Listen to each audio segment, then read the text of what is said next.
Number 5, when Jesus died, the fifth application is this: sin's debt was paid in full. What does that mean? What does it mean? How is that applying to me? Number 1, the first personal impact of the gift of redemption is this: because I'm redeemed, Jesus destroyed the record of my sins. It says in Romans 3:24, we're justified freely.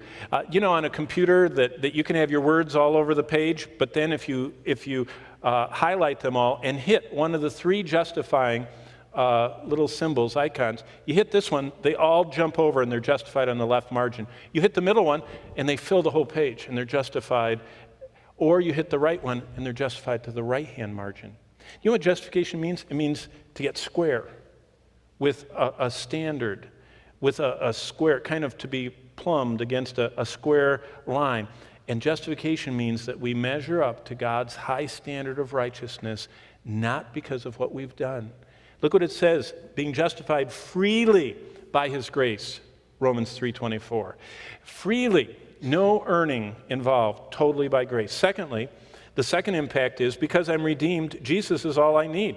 It says, but of him are you in Christ Jesus, who becomes for us wisdom, righteousness, sanctification, redemption. Jesus is all I need. It's not like I need to Jesus and then do something. It's Jesus did it all. And I just respond with thanksgiving. That's why we're going to be thanking God in heaven, because Jesus paid it all. Third implication and impact on our life is this. Paul said, Christ bought me from the slave market at a high price, and therefore I belong to God.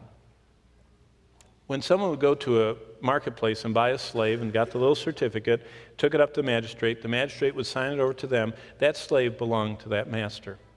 Jesus came to us in the slave market of sin. He let us free and took us, and he said, you are my possession. I bought you.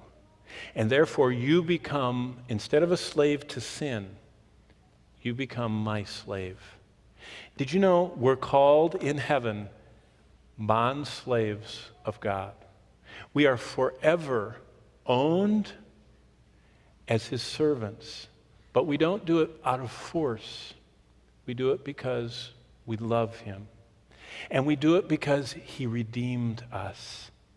And therefore, Paul said, Christ bought me in the slave market at a high price. I belong to God.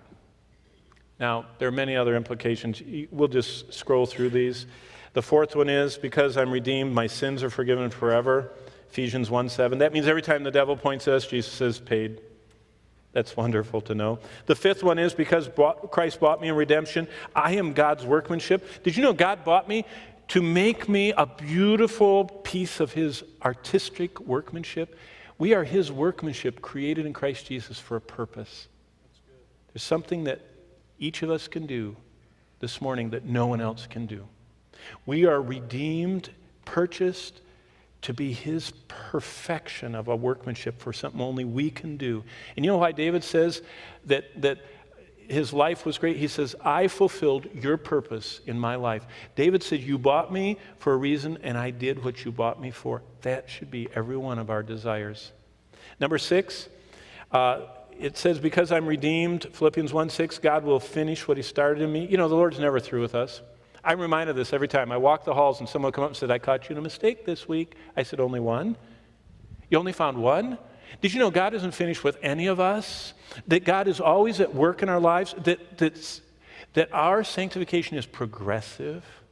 We should be more Christ-like tomorrow than we were today. More next week than we were. You understand? It's progressive.